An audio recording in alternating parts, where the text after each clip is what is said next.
नमस्कार मंडळी, जय शंकर. मी मंजुषा पुन्हा एकदा स्वागत करते तुमचं आपल्या चॅनलवरती, ज्याचं नाव आहे मंजुषा लेडीज टेलर. तर आज आपण शिवणार आहोत 12 ते 13 वर्षाच्या मुलीची अंगरखा कुर्ती.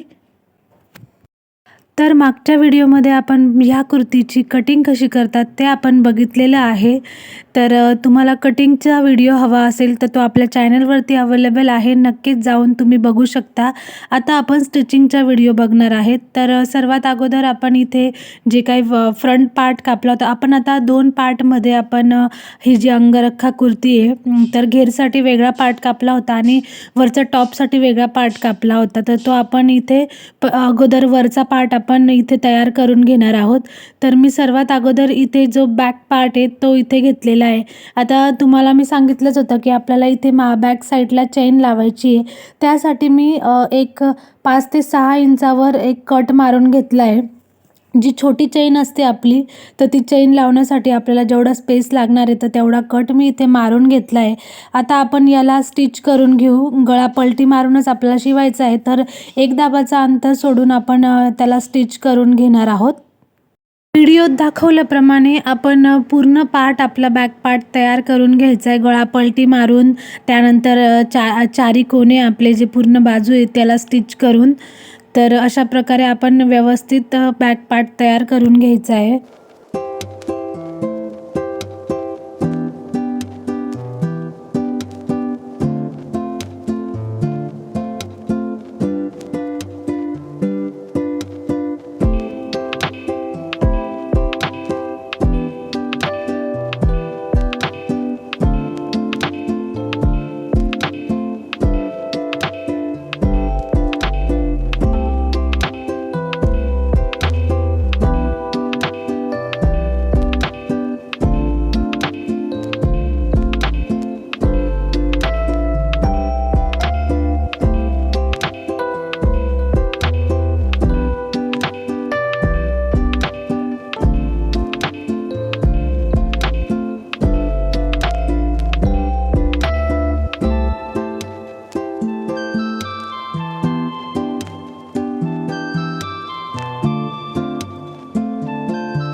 तर आपला इथे बॅक पार्ट तयार झालेला आहे पूर्णपणे. आता आपल्याला जो काही एक्स्ट्राचा कपडा उरतो तो एक्स्ट्राचा कपडा पूर्ण कापून असा बॅक पार्ट तयार करून घ्यायचा आहे. त्यानंतर आपल्याला आता फ्रंट पार्ट पण इथे स्टिच करून घ्यायचं आहे. आता फ्रंट पार्टला पण आपण जे काही गळे आहेत त्याचे, तर ते गळेसुद्धा आपल्याला पलटीच मारून घ्यायचे आहे.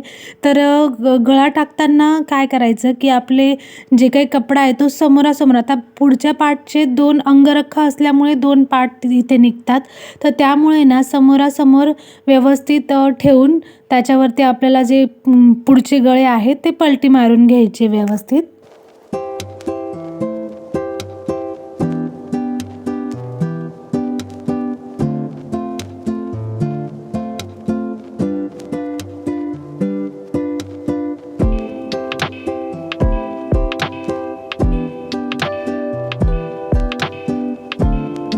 तर सुंदर असा आपला इथे फ्रंट पार्ट पण इथे तयार झालेला आहे.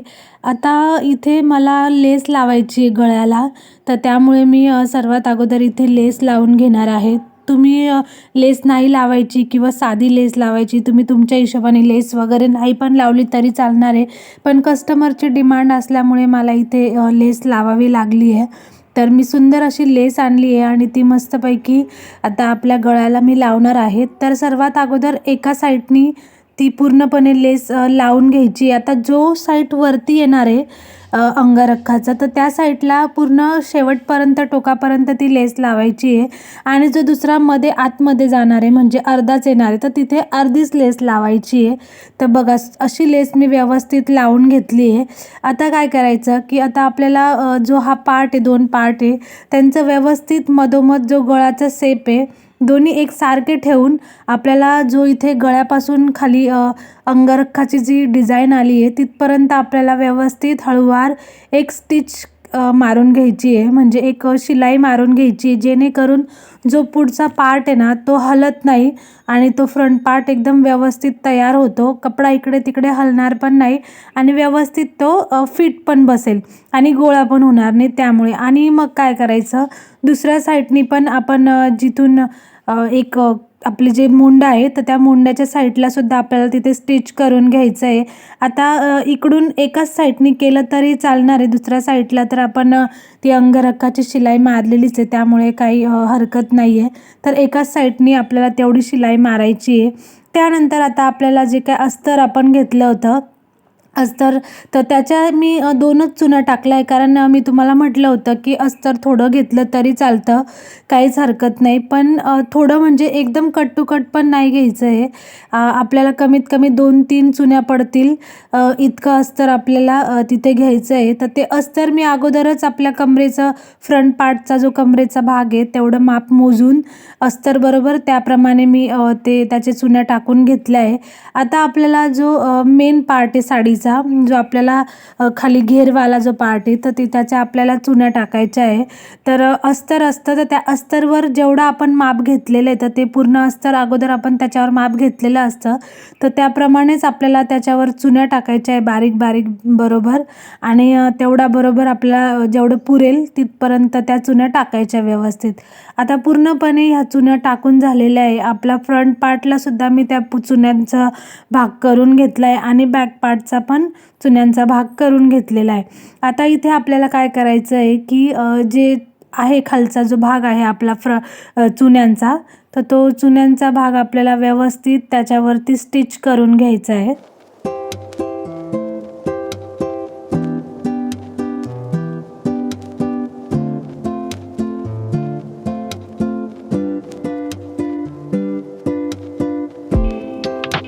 व्हिडिओमध्ये दाखवल्याप्रमाणे आपल्याला जो काही वरचा टॉप आहे आणि जो खालचा पार्ट आहे घेरवाला, तर तो एकमेकांना जॉईंट करून एक स्टिच म्हणजे एक शिलाई टाकून घ्यायची आहे.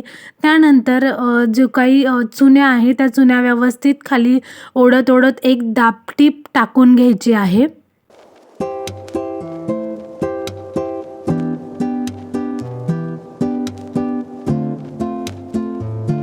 तर अशा प्रकारे मी इथे फ्रंट आणि बॅक दोन्ही पण पार्ट इथे तयार करून घेतलेले आहे. आता आपल्याला इथे वरती जो आपलं शोल्डर आहे ते शोल्डर पॅक करून घ्यायचं आहे.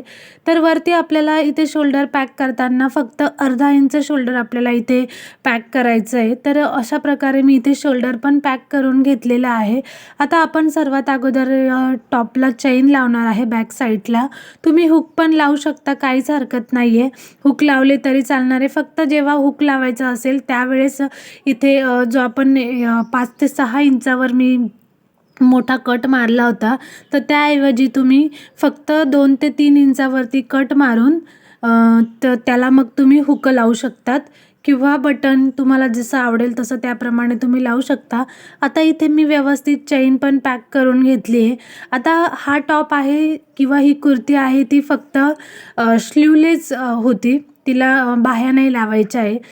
त्यामुळे मी इथे एक 2 इंचाची पट्टी घेऊन जे स्लीवलेस आहे तर त्याला कवर करण्यासाठी मी ती पट्टी लावणार आहे, जेणेकरून जो स्लीवलेसचा भाग असतो तिथे आपल्याला मुंड्यामध्ये टोचायला नको. त्यामुळे अशी एक 2 इंचाची पट्टी घेऊन ती पट्टी मी तिथे कवर केलेली आहे.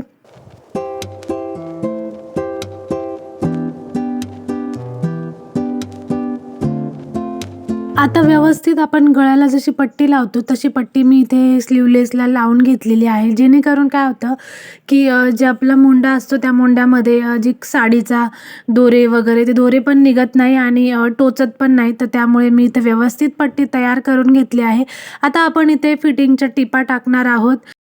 आता फिटिंगची टिप टाकताना आपल्याला काय करायचं आहे की जे काही आपलं माप असेल त्याप्रमाणे टाकायचं आहे. पण आता माझ्या हिशोबाने मी जे काही चेस्टचं माप असतं त्याचं अर्धं करून त्यामध्ये मी 1 इंच वाढून मग टाकते, जेणेकरून आपलं अर्धा इंच लुझिंगसाठी जो 1 इंच वाढवतो दोन्ही साईडने अर्धा इंच लूज सोडायचं असतं. तर तशा प्रकारे मी सर्व व्यवस्थित टिपा मारून घेतलेल्या आहे आणि इथे आपला सुंदर असा टॉप तयार झालेला आहे. तर कसा वाटला तुम्हाला व्हिडिओ नक्कीच कमेंट करून सांगा. काही समजलं नसेल तर कमेंट करून विचारा आणि हो लाईक आणि सबस्क्राईब करायला बिलकुल विसरू नका. बाय.